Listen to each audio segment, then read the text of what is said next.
হলো আল্লাহকে খোদা বলে ডাকা যাবে কিনা। আল্লাহকে খোদা বলবেন কেন? আল্লাহর নামের তল পড়ছে নাকি? আল্লাহ তাআলার কতগুলো নাম আছে? 99টা নাম আছে এরকম যেগুলো মুখস্থ করলে জান্নাতে যাবে। হাদিসে আসছে ইন্না লিল্লাহি 99 ইসমা, আল্লাহ তাআলার 99টি নাম আছে যেগুলো ডাকলে, যেগুলা মুখস্থ করলে আল্লাহ তাআলা তাকে জান্নাত দেন, এবং সেগুলোর অর্থ বুঝলে তার প্রতি ঈমান আনলে ঈমান পরিপূর্ণ হয়।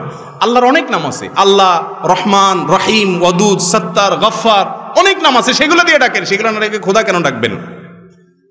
ভাইরা আমার, খোদা নামটা আমাদের দেশে প্রচলিত বহুদিন থেকে।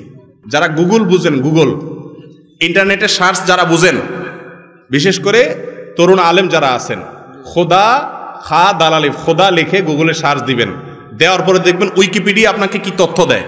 দেখবেন যে বিভিন্ন প্রতিমা পূজারীদের কোন কোন মুশরিকদের থেকে তাদের দেবতাকে তারা এই নামে, প্রায় এই নামেই ডাকতো, কাছাকাছি নামে।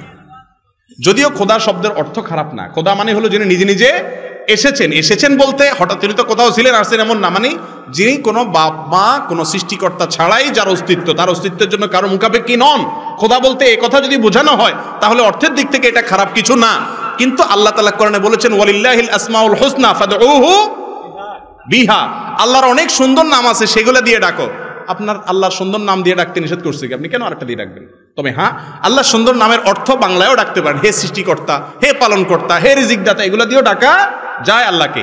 কিন্তু খোদা এই নামটা আল্লাহর কোনো গুণবাচক 99 নামের অর্থ সরাসরি না, এই জন্য এটা অ্যাভয়েড করে আল্লাহ বলা উত্তম। কিন্তু খোদা বললে আবার সে মুশরিক হয়ে গেছে, কাফের হয়ে গেছে, এই উল্টা পাল্টা ফতোয়া আবার